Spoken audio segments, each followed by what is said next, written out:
10 a 1,25 bilhões, ou seja, houve uma redução dramática, radical, graças ao corte do desmatamento. O problema é que após 2020, né, quando tudo leva a crer que persistindo esse combate ao desmatamento e o corte aos financiamentos, aos créditos para pecuaristas e também para a expansão da fronteira agrícola na Amazônia, que não estejam em conformidade com o Código Florestal e com licenças ambientais, então nós temos boas condições, e isso o relatório do painel mostra, de em 2020 atingir os objetivos voluntários colocados pelo governo brasileiro em Copenhague. O problema se coloca em termos de desafio após 2020. Mesmo mantendo uma taxa de desmatamento baixa, a dinâmica econômica, demográfica, tecnológica vai induzir um aumento do consumo de energia. E aí, num país vai ser rico em petróleo, vem sempre a tentação de você manter, né, preços baixos da gasolina, do óleo diesel, dos derivados de petróleo para controlar a inflação. Preço baixo, alto consumo. E alto consumo, e isso induzir uma mudança na matriz energética brasileira, que hoje é muito limpa. É claro que a gente tem um potencial de recursos renováveis enorme, em termos de biomassa, etanol de cana, solar, eólica e mesmo hidroeletricidade bem feita de forma sustentável. Então temos todas as condições para evitar isso. Doutor Nobre, o senhor é reconhecidamente um dos mais importantes climatologistas do mundo, especializado inclusive em Amazônia, aceitou o desafio de ir para o Ministério de Ciência, Tecnologia e Inovação para encarar a missão de introduzir um novo conceito de gerenciamento de risco, mapeamento das áreas mais vulneráveis, sistemas de prevenção a desastres naturais. A pergunta que eu vou lhe fazer renderia um programa inteiro. Portanto, eu peço a gentileza do senhor resumir o que está sendo feito hoje no Brasil para que a gente se depare daqui a 10 anos ou 20 anos com números diferentes do que eu vou lhe dizer. Atlas Brasileiro de Desastres Naturais, produzido pela Secretaria Nacional de Defesa Civil em parceria com a Federal de Santa Catarina, mapeou nos últimos 20 anos o número de brasileiros afetados por tragédias naturais. 96 milhões e 200 mil brasileiros. De que maneira o Brasil está enfrentando esse problema? Olha, o Brasil, a grande tragédia que se abateu sobre a região serrana do Rio de Janeiro em 11 e 12 de janeiro de 2011, foi um grande despertar. O Brasil sempre foi muito vulnerável a chuvas intensas, somos um país tropical, onde chuvas intensas sempre aconteceram, agora estão acontecendo mais. Em parte devido à urbanização, em parte devido às próprias mudanças climáticas, de modo geral para o território brasileiro. Eventos de chuva acima de 200 milímetros em 24 horas, que eram coisas muito raras no Brasil 50, 100 anos atrás, hoje acontecem várias vezes por ano em diferentes partes do território brasileiro e sempre gerando desastres naturais. Essa maior parte dessas mortes registradas no Atlas Brasileiro de Desastres Naturais aconteceram nos últimos 5 anos. É possível, sim, prever com algumas horas de antecedência a possível ocorrência de um deslizamento numa encosta, de uma inundação brusca. Esses são os desastres que mais matam pessoas. Nós estamos implantando em 2 anos 4.000 pluviômetros, medidores de chuva. Nós estamos colocando praticamente um pluviômetro em cada área de risco do Brasil. Numa encosta, a população vai ter esse dado em tempo real, a cada 5 minutos, e isso vai guiar o trabalho da Defesa Civil e da própria preparação da população.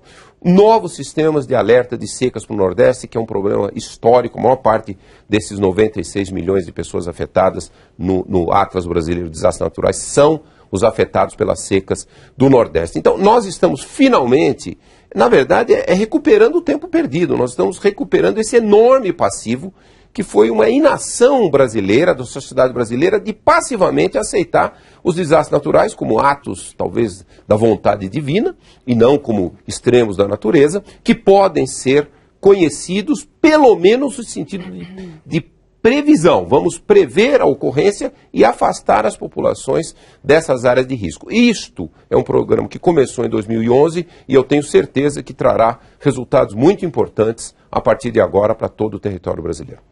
Bom, no próximo bloco eu vou perguntar para os nossos convidados aqui nessa edição especial do Cidades e Soluções sobre mudanças climáticas no Brasil, que dicas, que informações importantes eles dariam, se pudessem, aos candidatos à presidência da República que vão disputar o mais importante cargo do país no ano que vem. Que dicas na área do clima? O que o Brasil precisa fazer nesse campo? Já, já. Bom, voltamos aqui no segundo bloco do Cidades e Soluções especial sobre mudanças climáticas no Brasil para fazer o giro final com os nossos convidados sobre ano que vem, eleição presidencial. Se pudessem, que orientações, dicas, informações relevantes vocês dariam aos candidatos à presidência da República para prepararem melhor o país para o que vem por aí? Enfim, o que não falta é o que fazer, respondendo ao que vocês estão descortinando através desse relatório. Que dicas você daria, Suzana? Olha, a primeira dica é ler o relatório do painel brasileiro de mudança climática. Ler com cuidado, com atenção e se quiser... Não é para assessor, não. Não, e se quiser, qualquer um de nós está disponível para, enfim, elucidar e tirar qualquer dúvida. E a questão principal é, depois de ler, evidentemente, como é que você traduz isso em política pública. Isso é muito complicado, porque muitas vezes o que consta, né, em relatórios científicos, acadêmicos, são coisas que aparentemente são lá para frente, muita teoria. Então, aproximar isso de políticas públicas efetivas, como até mesmo a questão de tributação, o que incentivar, como tributar diferentemente, como planejar, eu acho que isso é fundamental. A outra questão que eu acho também muito importante é o pensamento no longo prazo, porque o político ele vai ficar reconhecido, mesmo que os benefícios só venham a aparecer no futuro, talvez depois, né, do período, né, de governo, ele vai ficar reconhecido por isso. Considerar seriamente essa questão, enfrentando as ameaças e aproveitando também as oportunidades. Do lado das ameaças, uma resposta firme, né, para a adaptação do agricultor familiar no semiárido nordestino, da população das periferias das cidades frente às enchentes que vão vir mais fortes e a priorização realmente da proteção e da valorização da nossa biodiversidade. Do lado das oportunidades, eu diria, continuar aproveitando a força que a questão da mudança climática dá para a gente preservar a floresta amazônica, protegê-la e pagar serviços ambientais por essa proteção e encontrar novas formas, novas tecnologias, biotecnologias para aplicação da floresta em pé e gerando valor econômico realmente na indústria de cosméticos, farmacêuticos e outras aplicações. E principalmente na sustentabilidade energética, né? A médio e longo prazo, eu creio que o Brasil tem todas as condições de ser líder de uma corrida tecnológica para as novas tecnologias em energia eólica, energia solar, em novas formas de fazer hidroeletricidade, em pequena escala também, em média escala, e nos biocombustíveis de segunda geração.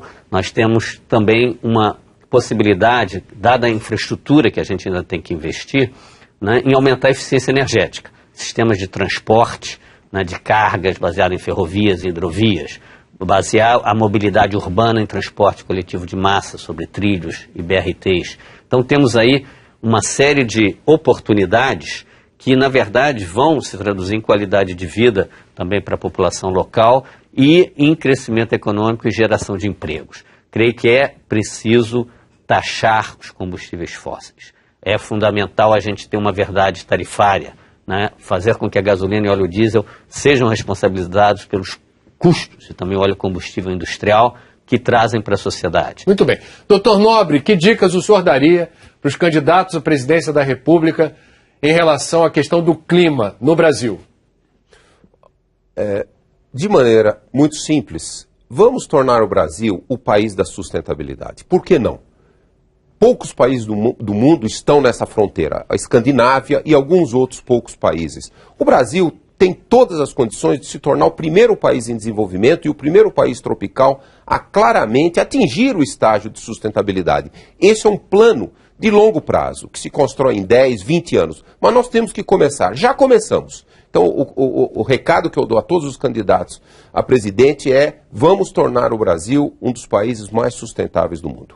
Bom, Cidades e Soluções especial sobre mudança climática no Brasil está chegando ao fim. Eu agradeço então as participações de Carlos Nobre, secretário do Ministério da Ciência, Tecnologia e Inovação, Suzana Kahn, presidente do Comitê Científico do Painel Brasileiro de Mudança Climática, e Emílio Laroveri, coordenador científico deste mesmo painel e coordenador do Centro Clima da COP, da Universidade Federal do Rio de Janeiro. A todos muito obrigado e até a próxima.